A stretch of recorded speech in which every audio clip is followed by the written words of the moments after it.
오늘 예배를 드리러 이제 내려오는데 제가 설교가 아니라는 얘기를 들었습니다. 얼마나 복음의 소식인지. 전도사님이 설교를 한다는 이상한 유언비어가 있어서 참 감사하다가 말았습니다. 마침 또 오늘 준비한 설교가 이 예배에 대한 설교입니다. 여러분과 함께 어떻게 하면 완벽한 예배가 될 수 있을까라는 주제로 함께 말씀을 나누려고 합니다. 여러분들은 완벽한 예배를 지금 드리고 있습니까? 한 실험이 있었습니다. 어떤 실험이 있었냐면 정말로 유명한 세계적인 바이올리니스트가 지하철역에서 연주를 했습니다. 연주를 보는 사람들이 거의 없이 많은 사람들이 그냥 지나갔다라고 합니다.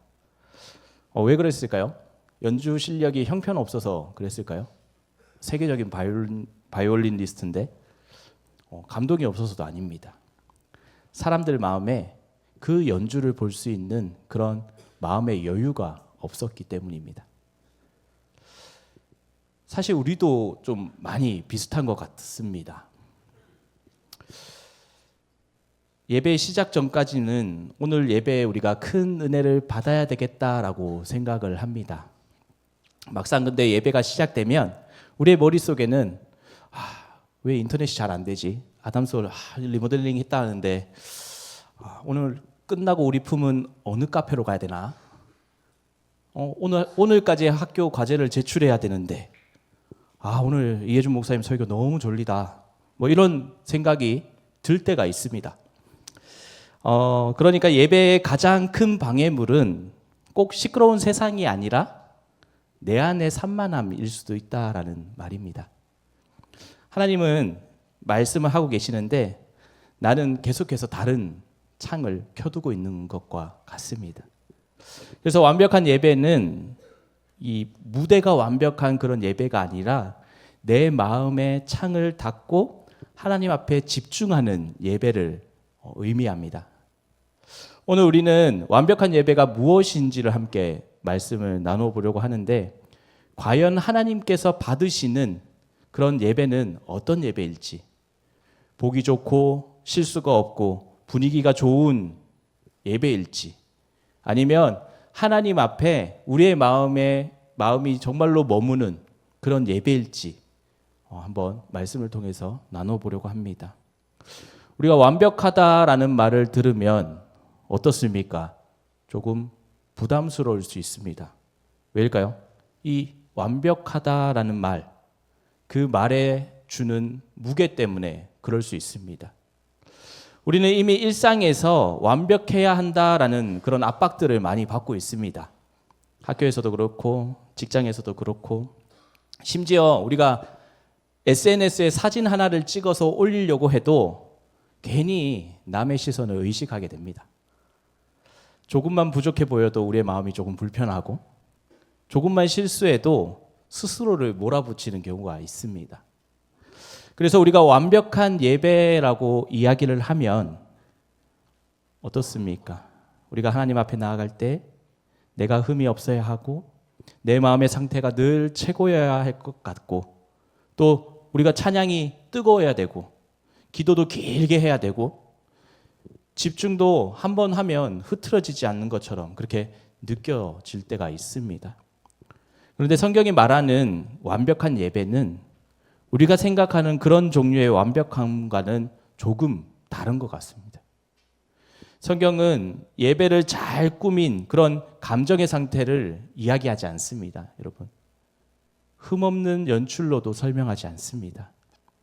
하나님께서 원하시는 그 예배는 보기 좋은 형식만 갖춘 그런 예배가 아니라 하나님 앞에 진실함으로 드리는 예배를 의미합니다.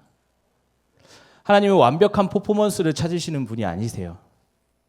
하나님의 자비를 알고 자신을 올려드리는 그런 사람을 찾고 계시는 겁니다. 오늘 우리가 본문 말씀을 읽었지만 이 로마서는 복음이 무엇인지 가장 깊고 분명하게 말씀해주고 있는 성경 말씀입니다. 죄인이 어떻게 의롭게 되는지, 하나님의 은혜가 얼마나 크고 놀라운지, 예수 그리스도의 십자가가 우리에게 어떤 세기를 열어주고 있는지를 말씀하고 있는 성경이에요.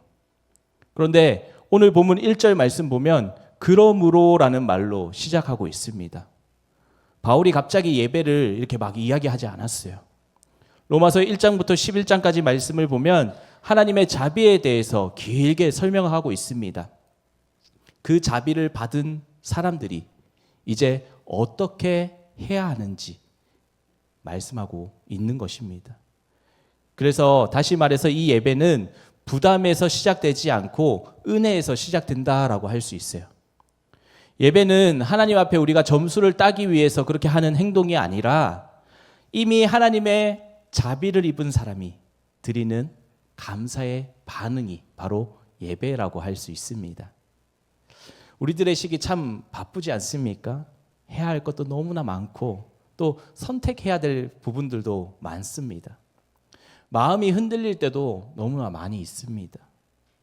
주일에 교회에 와서 이렇게 예배를 드리고 있어도 우리의 머릿속에는 밀린 과제들, 이번 주의 일정들, 또 취업 걱정, 연애 문제, 가족 문제, 경제적인 부담, 여러 문제들이 막 머릿속에 떠오르기 시작합니다. 어떤 날에는 찬양을 이렇게 불러도 마음이 잘 움직이지도 않습니다. 또 설교를 들어도 설교가 귀에 잘 들어오지 않습니다. 그래서 우리는 때때로 생각합니다. 오늘 예배를 제대로 드린 것 같지 않다라고.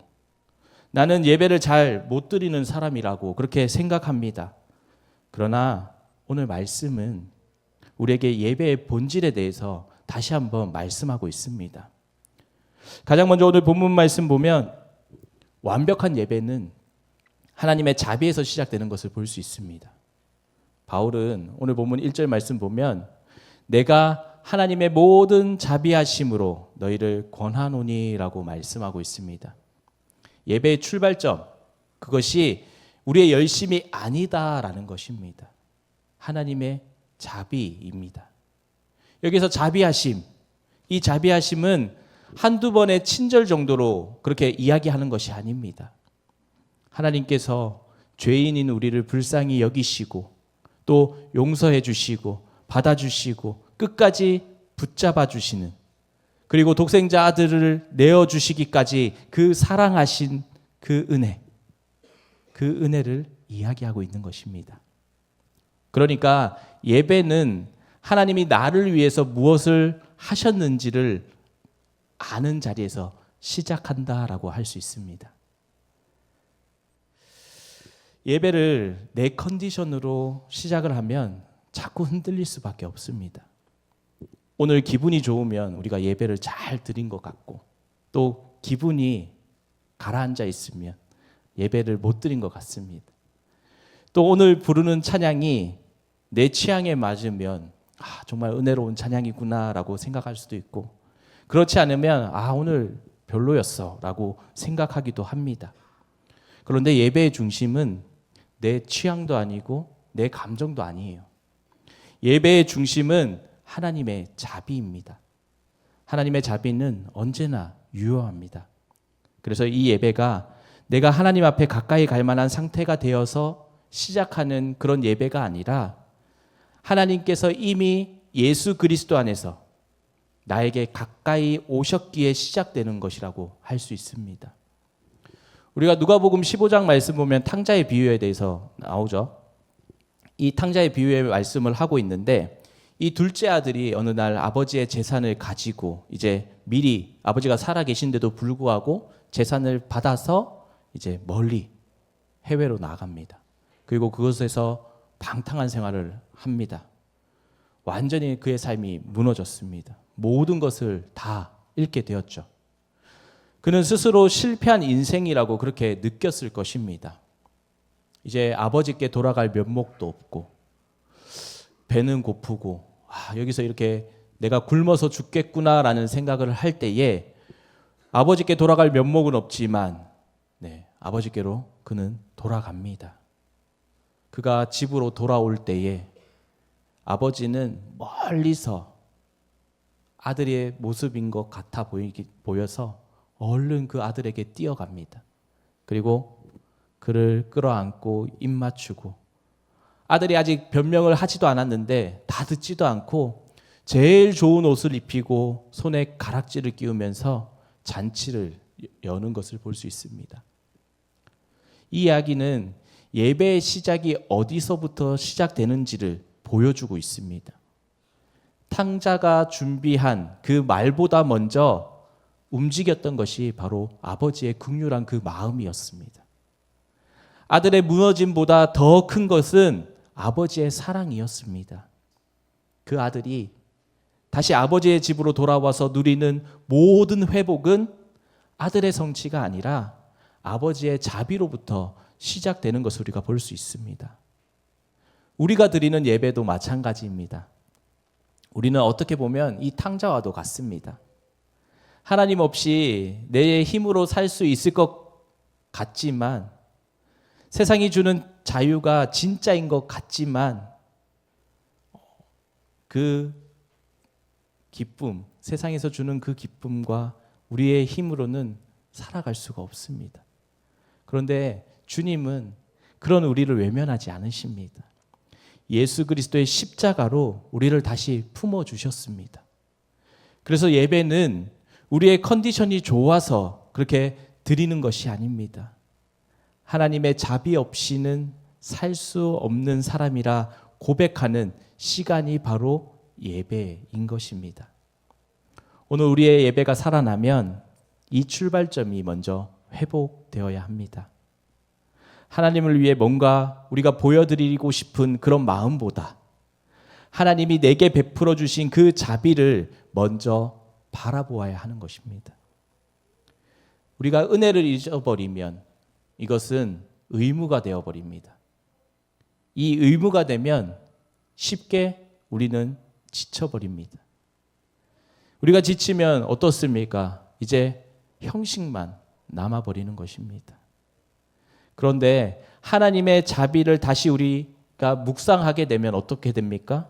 이 예배가 다시 살아나는 것입니다. 우리가 십자가를 다시 바라보면 우리가 불렀던 그 찬양의 가사도 다르게 느끼게 됩니다. 주님이 나를 위해 피 흘리셨다라는 그 사실을 우리의 마음에 담게 되면 익숙한 예배의 순서도 전혀 새롭게 느껴지는 것입니다. 완벽한 예배는 우리의 기분에서 나오는 것이 아닙니다, 여러분. 하나님의 자비를 기억하는 그 마음에서부터 나오게 되는 것입니다. 또한 완벽한 예배는 내 몸을 산 제물로 드리는 것입니다. 오늘 본문 1절 말씀 하반절에 보면 너의 몸을 하나님이 기뻐하시는 거룩한 산 제물로 드리라라고 말씀하고 있습니다. 너무 강렬한 표현 아닙니까? 산 제물로 우리를 드리라고 이야기를 합니다. 이 구약의 제사는 이 제물을 가져다가 제물 위에 올려놓고 하나님 앞에 드렸던 제사였습니다. 그래서 제물이 내가 아니라 소나 양이나 비둘기들을 다 데리고 와서 나를 대신해서 그 제단 위에 올려놓게 되는 것입니다. 그러면서 우리가 예배를 드리면서 그 제물이 하나님께 드려졌습니다. 그런데 신약 시대에 보면 이제 바울은 성도가 자기 몸을 산 제물로 그렇게 드리라고 그렇게 이야기하고 있습니다. 죽은 제물이 아니라 살아있는 제물을 이야기하고 있는 것입니다. 그리고 한 번 올려놓고 끝이 아니라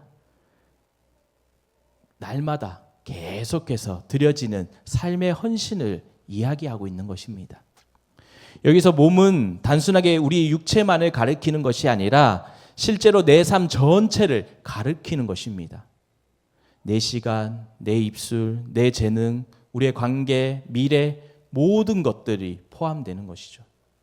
다시 말해서 예배는 주일 1시간 하나님 앞에 나와서 드리는 그 예배가 아니라 우리의 인생 전체를 하나님 앞에 드리는 것입니다. 하나님은 예배당에서만 경건한 사람을 찾으시는 것이 아니라 월요일부터 주일까지 하나님 앞에 속한 사람을 찾고 계십니다. 우리가 사무엘상 15장 말씀을 보면 이 사울 왕이 등장합니다. 초대 왕이었던 이 사울 왕이 실패하는 장면을 볼 수 있습니다. 하나님께서 아말렉을 진멸하라라고 그렇게 명령하셨음에도 불구하고 이 사울은 하나님의 말씀에 순종하지 않았습니다. 그러면서 아말렉을 진멸할 때에 좋은 것들을 남겨두기 위해서 그것들을 모았습니다. 그리고 나중에 하나님께서 사울을 책망하실 때 내가 하나님 앞에 제사를 드리기 위해서 좋은 것들을 남겨놓았다라고 그렇게 변명하고 있습니다. 그때 사무엘이 정말 유명한 말을 하죠. 순종이 제사보다 낫고 듣는 것이 수장의 기름보다 낫다라고 그렇게 이야기합니다. 사울은 이 종교적인 행동으로 자신의 이런 불순종을 덮으려고 했습니다. 겉으로 보면 제사를 드린다고 했으니까 그럴듯해 보입니다. 그러나 하나님은 형식이 아니라 그의 중심을 보고 계셨습니다. 하나님은 화려한 종교 행위보다 순종하는 삶을 더 기뻐하십니다. 이것이 오늘 우리의 삶 가운데도 마찬가지입니다. 아무리 우리가 주일 예배의 자리를 잘 지킨다 할지라도 우리의 삶에서 하나님을 밀어내고 있다면 그 예배는 반쪽짜리 예배가 되어버립니다. 예배 시간에만 나와서 거룩한 척 그렇게 예배를 드리고 있지만 우리의 삶의 방식에서는 세상의 방식대로 그렇게 삶을 살아간다면 하나님의 기뻐하시는 그런 예배라고 할 수 없는 것입니다. 반대로 우리가 삶으로 그렇게 하나님을 예배하고 있다면 우리의 삶에서 이것이 예배가 끝이 아니라 우리의 삶에서 계속해서 예배가 이어진다면 어떻게 되겠습니까? 하나님께서 그 예배를 귀하게 받으시는 것입니다. 아침에 눈을 떠서 우리가 오늘도 주님, 이 하루가 주님의 것입니다 라고 고백하는 것, 작은 유혹 앞에서 멈추는 것, 사람을 함부로 대하지 않고 보는 자리에서도 보이지 않는 자리에서도 정직을 지키는 것, 이러한 것이 바로 산 제물이라고 할 수 있는 것입니다. 다니엘은 바벨론의 포로로 끌려갔습니다. 낯선 땅, 낯선 문화, 그 가운데서 삶을 살았습니다. 오늘로 말하면 이 가치관이 전혀 다른 그런 세상 한복판에 던져진 삶과도 같았습니다. 그런데 이 다니엘은 뜻을 정하여 자신을 더럽히지 않았다라고 그렇게 성경은 기록하고 있습니다. 그는 하나님을 믿는다라고 말만 하지 않았습니다. 그의 모든 삶의 영역에서 믿음을 드러내는 그런 삶을 살아간 것을 우리가 볼 수 있습니다. 다니엘은 특별히 예배와 행사에만 그렇게 잘한 사람이 아니라 자기 삶 전체를 하나님 앞에 드렸던 사람입니다. 그래서 그의 인생 자체가 예배가 되었던 것입니다. 우리들 또한 마찬가지입니다. 우리가 신앙생활 오래 하다 보면 이 예배를 잘 아는 그런 사람은 될 수 있습니다.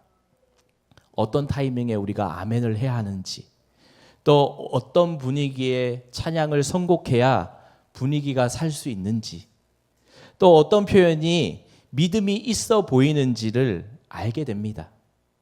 그런데 하나님은 그보다 더 깊은 것을 깊은 것을 보고 계십니다.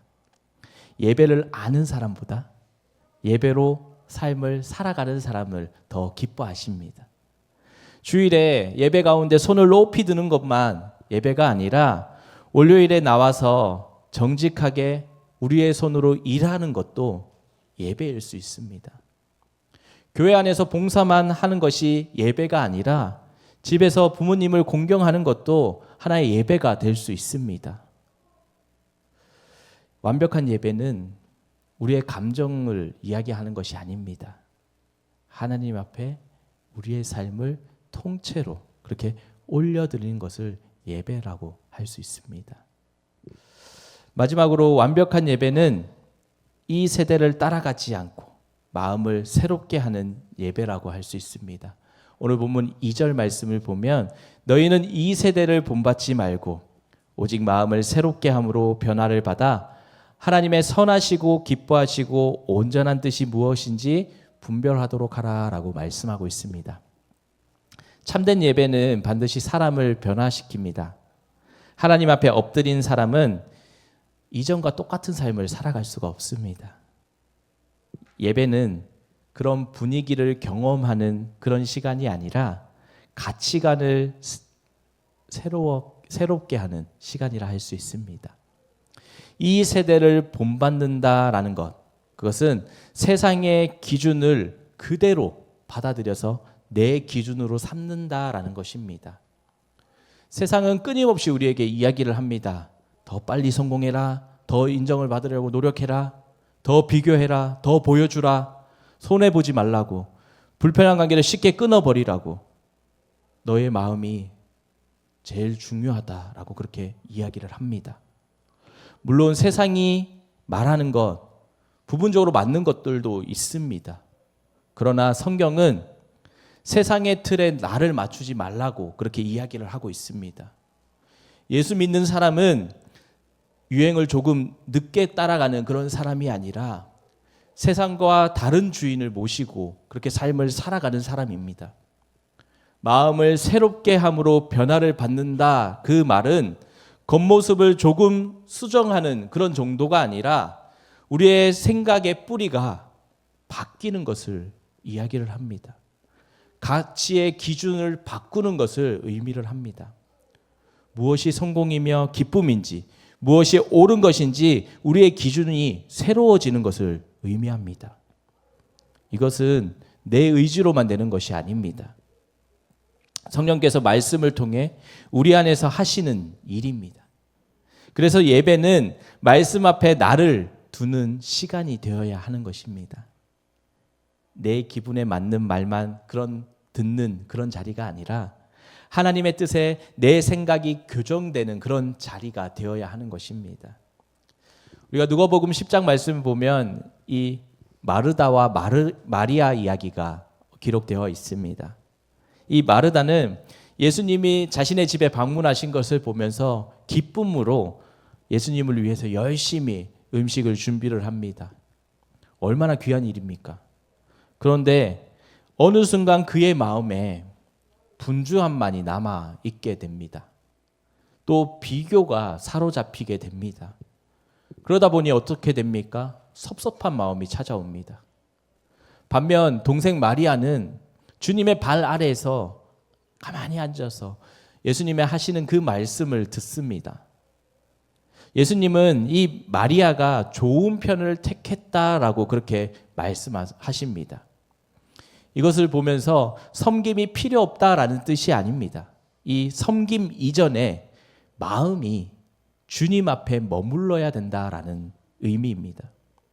우리가 예배에 분주함이 있으면 분주함 가운데 사람을 날카롭게 만듭니다. 그러나 예배가 말씀으로 마음을 새롭게 하면 그 사람은 변화되는 것입니다. 이 마르다처럼 일은 많이 하지만 그 속에 지쳐 있는 경우가 있습니다. 하지만 마리아처럼 주님의 말씀 앞에 방향을 다시 잡을 수도 있습니다. 하나님이 기뻐하시는 예배는 단순히 바쁘게 움직이는 그런 예배가 아니라 말씀 앞에서 새로워지는 예배라고 할 수 있습니다.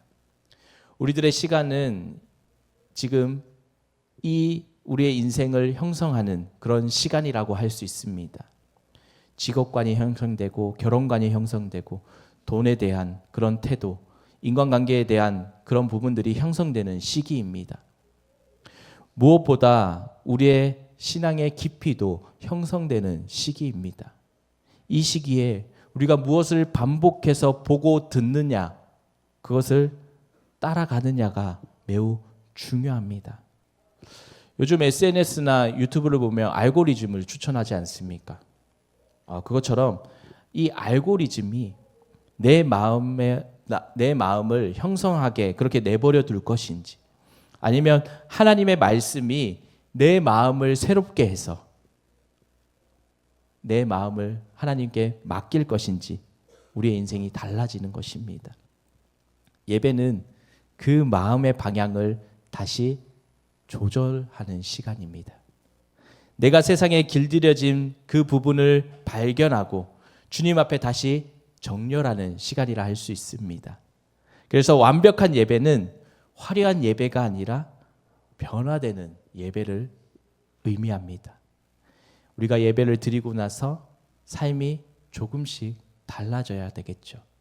말이 달라져야 되고 사람을 대하는 태도가 달라지고 상처를 풀어가는 그런 방식들이 달라져야 합니다. 예배는 우리를 현실에서 도망치게 만드는 것이 아니라 새 마음으로 현실을 살아가게 만드는 것입니다. 이것이 하나님께서 기뻐하시는 바로 영적 예배라고 할 수 있습니다. 이제 말씀을 맺으려고 합니다. 오늘 본문 말씀을 보면 우리에게 완벽한 예배가 무엇인지 그렇게 분명하게 말씀하고 있습니다.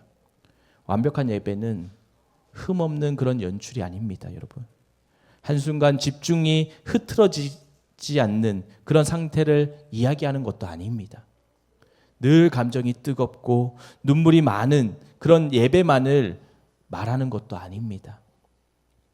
완벽한 예배는 하나님의 자비를 붙드는 예배가 되어야 합니다. 내가 하나님을 찾기 이전에 하나님께서 예수 그리스도 안에서 나를 먼저 붙드셨다라는 사실을 기억하는 예배여야 합니다. 또 완벽한 예배는 내 몸을 산 제물로 드려야 되는 것입니다. 예배당 안에서만 아니라 우리의 삶 전체가 하나님 앞에 올려드려지는 예배가 되어야 합니다. 그리고 완벽한 예배는 세대를 따라가지 않고 마음이 새로워지는 것을 이야기합니다. 말씀 앞에서 우리의 생각이 변하고 삶이 변하고 하나님의 뜻을 분별하게 되는 그런 예배를 이야기합니다. 우리는 때때로 너무나 이 예배를 어렵게 만들고 있지 않나 생각이 되어집니다. 준비가 완벽해야 될 것 같고 상태가 완벽해야 할 것 같고 마음 정리가 다 된 후에 하나님 앞에 갈 수 있는 것처럼 그렇게 느껴질 때가 있습니다. 그러나 주님은 오늘 말씀하십니다.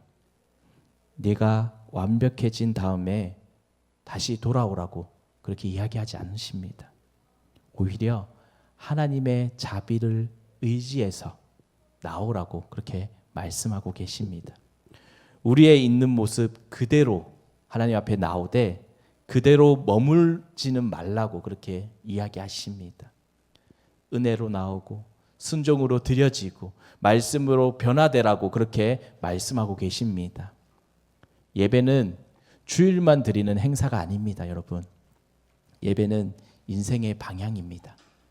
강단 앞에 앉아 있을 때만 그렇게 예배를 드리는 것이 아니라 우리가 삶으로 돌아가서 학교에서나 직장에서나 우리가 가정에서나 우리의 삶의 모든 순간마다 계속해서 되어져야 하는 그런 삶의 태도입니다. 그래서 주일 예배로만 끝나는 것이 아니라 이제 주일 예배로 시작되는 것입니다.